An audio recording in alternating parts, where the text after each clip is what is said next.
Section 4. You will hear a student called Shona giving a presentation on her research report.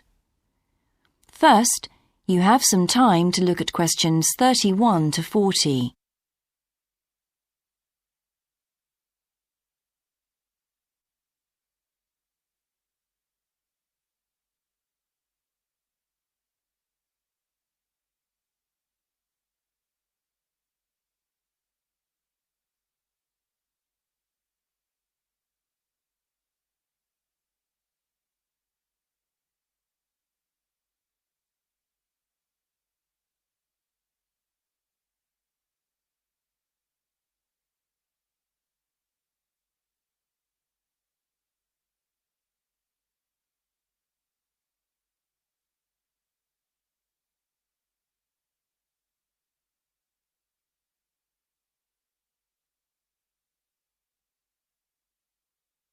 Now listen carefully and answer questions 31 to 40. I've been doing some research into what people in Britain think of doctors, the ones who work in general practice, the first call for medical care, and comparing this with the situation in a couple of other countries. I want to talk about the rationale behind what I decided to do. Now, I had to set up my program of research in 3 different countries, so I approached postgraduates in my field in overseas departments, contacting them by email to organize things for me at their end. I thought I would have trouble recruiting help, but in fact, everyone was very willing, and sometimes their tutors got involved too. I had to give my helpers clear instructions about what kind of sample population I wanted them to use. I decided that people under 18 should be excluded because most of them are students or looking for their first job.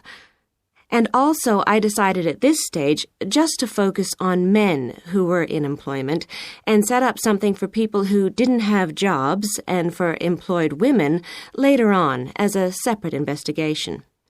I specifically wanted to do a questionnaire and interviews with a focus group. With the questionnaire, rather than limiting it to one specific point, I wanted to include as much variety as possible. I know questionnaires are a very controlled way to do things, but I thought I could do taped interviews later on to counteract the effects of this. And the focus group may also prove useful in future by targeting subjects I can easily return to, as the participants tend to be more involved. So I'm just collating the results now.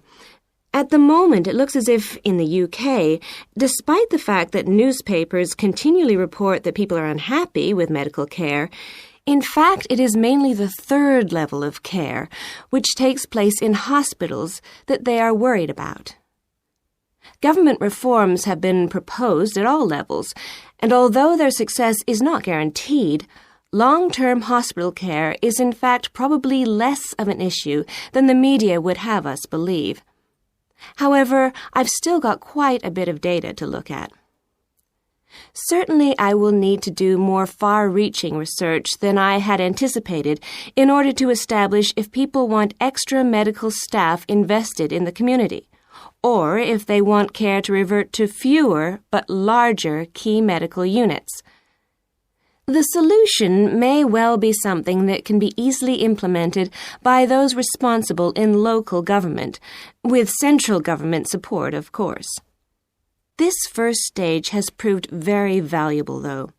I was surprised by how willing most of the subjects were to get involved in the project. I had expected some unwillingness to answer questions honestly, but I was taken aback and rather concerned that something I thought I'd set up very well didn't necessarily seem that way to everyone in my own department.